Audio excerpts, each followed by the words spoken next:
안녕하세요.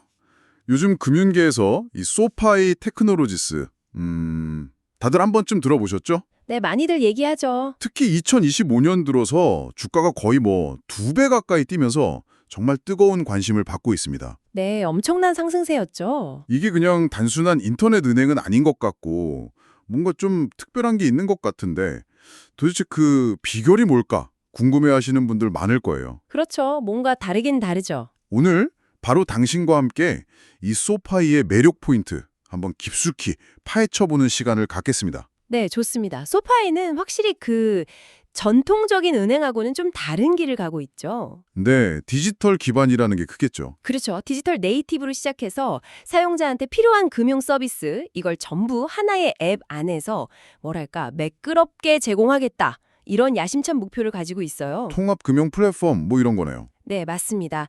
그래서 오늘 이야기에서는 특히 소파이가 왜 이렇게 빨리 성장하는지, 또 어떤 혁신적인 카드들을 내놓고 있는지, 그리고 금융회사니까 그 기본인 안정성, 이건 또 잘 관리되고 있는지 딱 이 세 가지 핵심 질문에 집중해서 한번 보시죠. 좋습니다.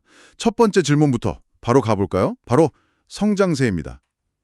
보통 회사가 커지면 성장 속도는 좀 느려지기 마련이잖아요. 네, 일반적으로는 그렇죠. 규모의 경제가 어느 정도 작용하고 나면요. 근데 소파이는 오히려 가속도가 붙고 있다는 게 이게 참 신기합니다. 2025년 3분기 조정 순 매출 보니까 작년 같은 기간보다 무려 38%나 늘었어요. 9억 6,200만 달러. 38%면 엄청난 거죠. 네. 심지어 연간 전망치까지 올려잡았단 말이죠. 이게 어떻게 가능할까요? 규모가 커지는데 성장률이 더 높아진다. 뭔가 특별한 엔진이 있는 것 같아요. 네, 핵심 동력은 바로 그 원스톱숍 전략, 그리고 그걸 뒷받침하는 교차 판매 능력이 있습니다. 원스톱숍이란 교차판매요. 네, 소파이는 그냥 예금이나 대출 뭐 하나만 딱 제공하는 게 아니고요. 은행 계좌부터 시작해서 신용카드, 주식 투자, 학자금 대출, 개인 신용대출, 심지어 보험까지 뭐랄까 금융생활에 필요한 거의 모든 걸 한 플랫폼 안에서 다 해결할 수 있게 설계를 해놨어요. 정말 다양하게 하네요. 근데 여기서 중요한 건 그냥 상품 가짓 수만 많은 게 아니라 이 사용자들이 실제로 여러 상품을 같이 쓰도록 유도하는 데 아주 뛰어나다는 점입니다. 그러니까 신규 고객을 유치하는 거랑 동시에 기존 고객이 소파의 다른 서비스들도 막 이용하게 만든다. 이런 말씀이시죠? 정확합니다. 매 분기 새로운 사용자들이 꾸준히 들어오고 이 사용자들이 시간이 좀 지나면서 평균적으로 이용하는 소파이 상품 수가 늘어나는 거죠. 예를 들면 뭐 처음엔 학자금 대출 때문에 소파이를 알게 됐는데 쓰다 보니까 예금 금리도 괜찮네, 투자 기능도 편리하네 이렇게 되면서 결국엔 주거래 금융 앱으로 소파이를 쓰게 되는 뭐 그런 식입니다. 아하, 자연스럽게요. 네, 이렇게 고객 한 명당 발생하는 가치 이게 계속 커지니까 전체적인 성장률이 떨어지지 않고 오히려 가속이 붙는 현상이 나타나는 거예요. 이게 바로 소파이 성장 스토리의 아주 핵심적인 부분이죠. 와, 정말 영리한 전략이네요. 근데 성장은 좋은데 실제로 돈은 벌고 있는지도 중요하잖아요. 그렇죠? 외형만 커지는 게 아니라 내실도 좀 다지고 있나요? 네, 좋은 질문입니다. 사실 수익성 개선세도 아주 뚜렷해요. 3분기 조정 주당 순이익 보면 0.05달러에서 0.11달러로 거의 뭐 2배 이상 뛰었고요. 와, 2배나요? 네. 그리고 연간 전망치도 상향 조정됐어요. 이건 소파이의 비즈니스 모델이 상당히 효과적으로 작동하고 있다. 이런 강력한 증거라고 볼 수 있습니다. 수익성 개선 배경에는 뭐가 있을까요? 단순히 상품 많이 팔아서 그런 건가요? 아니면 다른 이유가 있나요? 그 이면에는 역시 저비용 디지털 플랫폼의 힘이 있습니다. 디지털. 네, 전통적인 은행처럼 뭐 비싼 지점 운영비나 많은 인건비 이런 거 없이 기술 플랫폼 기반으로 운영되잖아요. 그렇죠. 앱 하나로 다 되니까. 그러니까 신규 고객을 유치하는 비용, 흔히 말하는 고객 확보 비용, CAC죠. 이건 상대적으로 낮게 유지를 하면서 한번 확보한 고객이 플랫폼 안에서 여러 상품을 이용하고 오랫동안 머무르게 만들어요. 그러면서 벌어들이는 총이익, 즉 고객 생애가치, LTV는 극대화하는 구조인 거죠. CAC는 낮게, LTV는 높게. 맞습니다.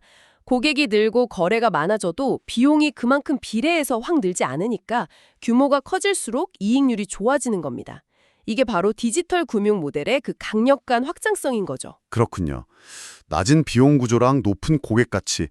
이 조합이 가속 성장하고 수익성 개선을 동시에 가능하게 하는군요. 확실히 매력적인 이야기네요. 네, 그렇죠. 자, 그럼 이 고객들을 끌어들이는 구체적인 미끼는 뭘까요? 두 번째 포인트, 혁신적인 상품들로 한번 넘어가 보죠.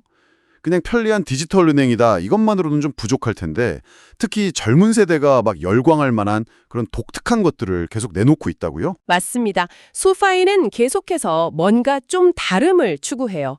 물론 기본기도 탄탄합니다. 뭐 경쟁력 있는 고금리 예금 계좌라던가 캐시백 좋은 신용카드 이런 기본적인 상품들도 잘 갖추고 있어요. 기본은 하고. 네, 근데 거기에 만족하지 않고 끊임없이 뭔가 새로운 시도를 하는 게 특징이죠. 대표적인 예가 최근에 선보인 소파이페이입니다. 소파이페이어, 그건 뭔가요?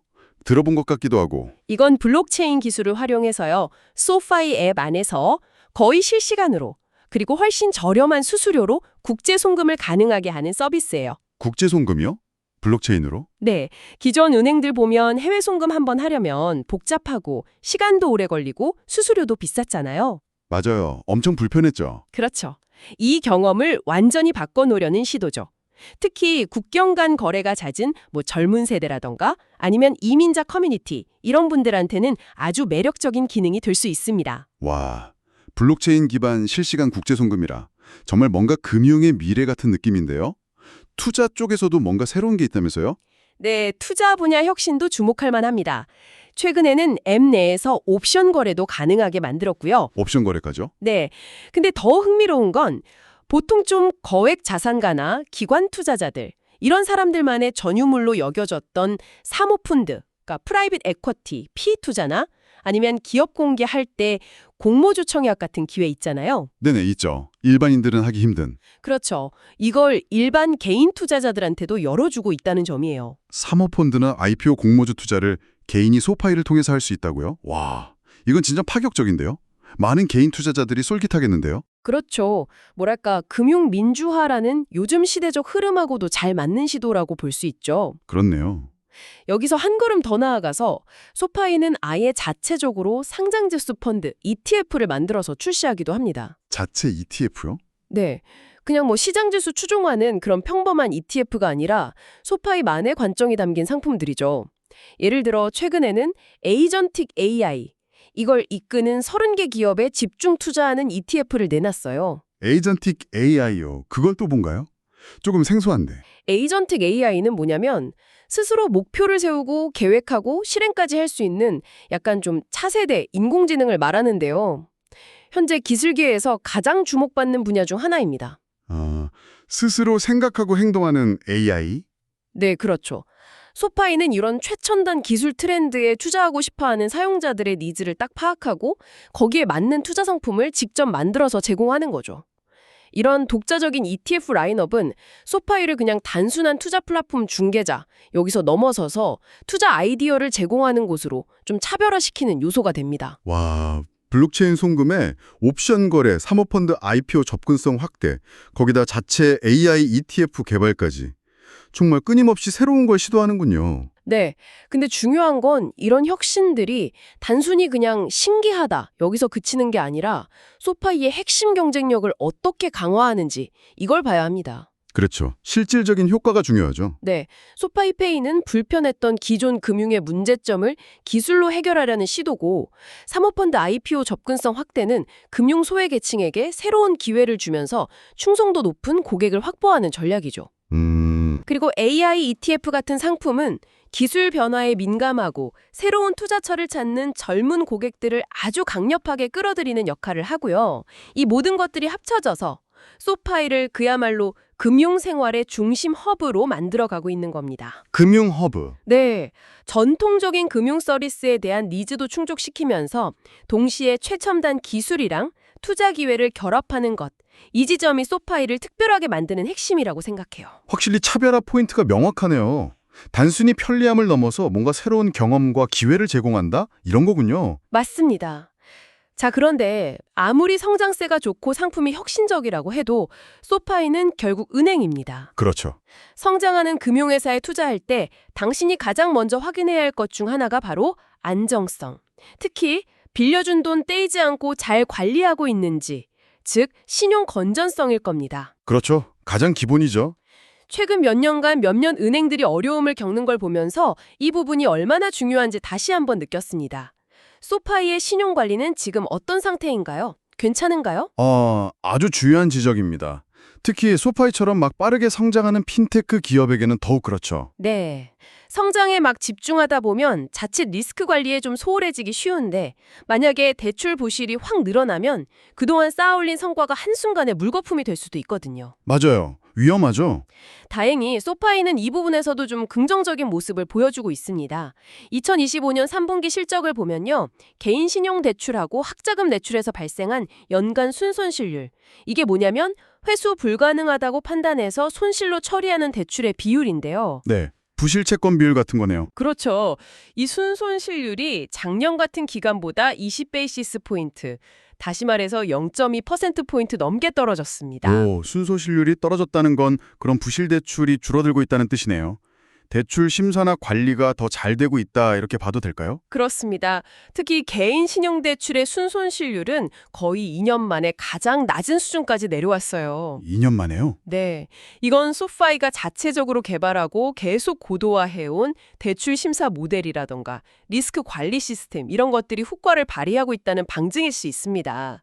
물론 아직 역사가 아주 길지는 않은 은행이고 계속 성장하는 과정에 있기 때문에 앞으로도 꾸준히 지켜는 봐야 합니다. 그렇죠. 아직은 좀 더 봐야죠. 네. 하지만 이 신용 지표가 개선되는 추세에 있다는 점, 이거는 투자자 입장에서 분명히 좀 안심할 수 있는 부분이죠. 게다가 아까 소파이로 계속해서 신규 회원들이 들어오고 예금 규모도 커지고 있다고 하셨잖아요. 이런 상황이 신용관리에 더 긍정적인 영향을 줄 수도 있지 않을까요? 네, 그럴 가능성이 아주 높습니다. 예금이 꾸준히 늘어나면 은행 입장에서는 더 안정적이고 저렴하게 자금을 조달할 수 있게 되거든요. 자금 조달 비용이 낮아지는군요. 그렇죠. 이건 무리하게 고위험 대출을 늘릴 필요성을 줄여주고 전반적인 대출 포트폴리오의 질을 관리하는 데 유리하게 작용합니다. 탄탄한 예금 기반은 신용 리스크 관리에 아주 든든한 방파제 역할을 해줄 수 있어요. 그렇겠네요. 따라서 신규 고객과 예금 유입이 계속 이어진다면 이건 소파의 내재적 위험을 낮추는 중요한 선순환 고리를 만들 수 있습니다. 빠르게 성장하면서도 핵심 리스크인 신용 위험을 잘 통제하고 있다는 점은 상당히 주목할 만한 성과라고 봅니다. 가속화되고 있고 수익성까지 개선되고 있다. 네, 성장과 수익성 동시 개선. 둘째, 블록체인 송금, 개인 투자자의 사모펀드 IPO 접근성 확대, 자체 개발 AI ETF 등 끊임없는 상품 혁신으로 사용자들을 강력하게 끌어당기고 있다. 그쵸. 차별화된 매력. 셋째, 은행의 핵심 리스크인 신용관리 측면에서도 순손실률이 하락하는 등 개선되는 모습을 보여주고 있다. 안정성 강화 추세. 이 세 가지 포인트를 종합해 볼 때 당신이 이 소파이라는 기업을 어떻게 바라봐야 할까요?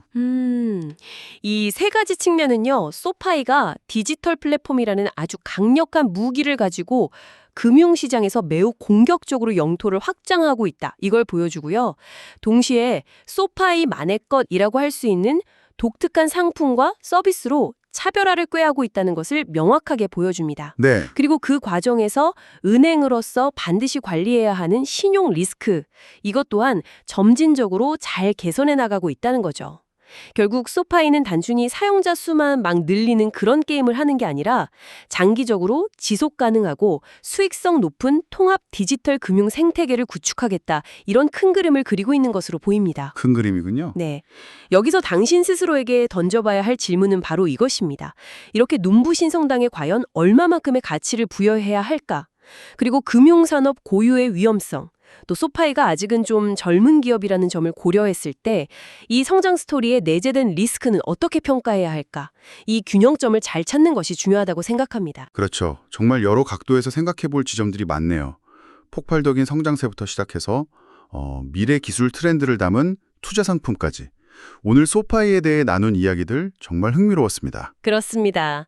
그리고 오늘 나눈 이야기들을 바탕으로 해서 당신이 한 걸음 더 나아가서 이런 질문을 스스로에게 던져보는 것도 좀 의미가 있을 것 같아요. 어떤 질문일까요? 자, 소파이는 지금 은행, 투자, 대출, 심지어 블록체인 기술까지 하나의 플랫폼 안으로 막 통합하려고 시도하고 있잖아요. 네, 그렇죠. 그렇다면 앞으로 한 5년, 10년 뒤에 우리가 사용하게 될 미래의 금융 플랫폼은 과연 어떤 모습일까? 그리고 소파이와 같은 이런 혁신 기업들이 그 미래를 만들어가는 과정에서 어떤 새로운 기회를 포착하고 또 어떤 예상치 못한 도전에 직면하게 될까? 뭐 정답은 없겠지만 한번 깊이 고민해 볼 만한 질문이라고 생각합니다. 와, 미래 금융의 모습까지 상상해보게 만드는 질문이네요. 아주 좋습니다. 오늘 저희와 함께 소파이 테크놀로지스에 대한 이 깊이 있는 탐구를 함께 해주셔서 정말